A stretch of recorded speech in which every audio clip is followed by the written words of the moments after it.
In 2014, I met Dee Freeman on the set of Pretty, and I played her daughter. These two ain't never got along.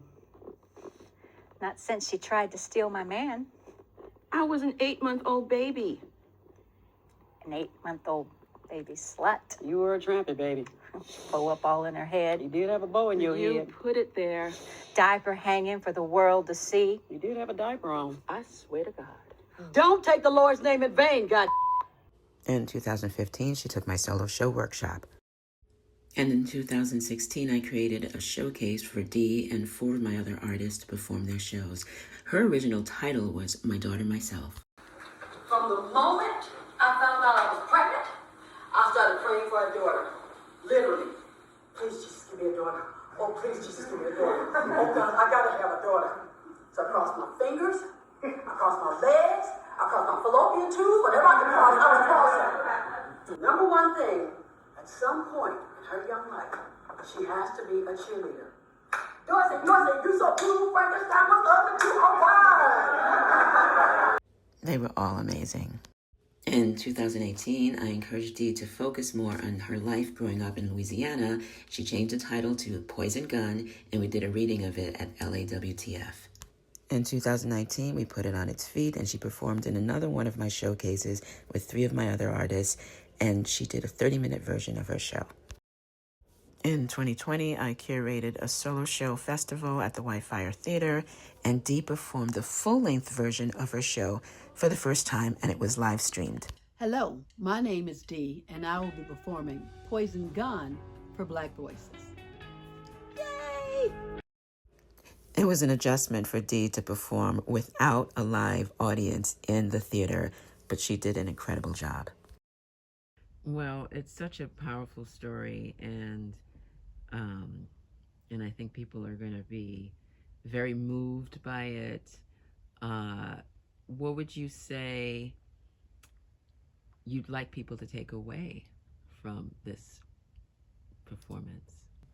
What I would like for people to take away from this, I mean, it took me a long time to open this door up a crack, and as you know, you had a lot to do with it, but I feel a sense of relief now that I've done it. So I'm hoping that there are people out there who maybe had something in their past where they're just a little hesitant over, opening that door. What I would like to say is, I don't think it'll be as horrible as you imagined it, because I thought mine would have been a lot worse.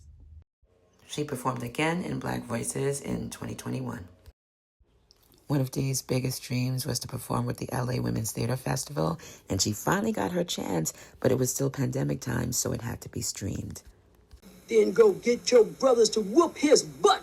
And if your brothers ain't around, get your Aunt Bernice. She a good ass whooper too. And then the following year, she finally got to perform live with the LA Women's Theater Festival, and she was so happy. Another thing she wanted to do was a run of her show, and she made it happen at the Hudson Theater. But she almost missed opening night because she got booked on a Tyler Perry show. So we had to improv a little bit here. We changed the hotel room around a little bit, moved this little ottoman, moved the chairs, and we created a stage here for my artist Dee. So Dee, so just so happens that we are both here.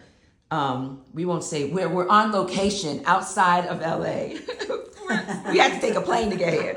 On 2 different sets, working on TV, but we have a show to do this weekend. So we got in a rehearsal. How you feeling about the show, Dee? I feel pretty good. I've spent the last week going over and over and over the characters so I can bring you guys a #1 quality show this weekend. And that's exactly what she did. We were sold out opening night, y'all. After festivals, but this is her first run of the show. So this is a major night. This is very important, very exciting, and she's an amazing talent. For those of you who know her, you know this. But this show really, really displays her amazing talent in such a beautiful way. So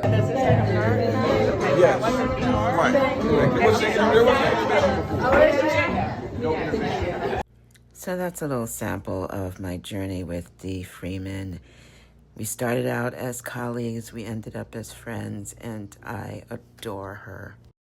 This is my way of healing through a loss by honoring them and sharing stories. So you might get tired of me, but I'm going to continue to share. Dee's legacy will live on and on forever. I love you, Dee.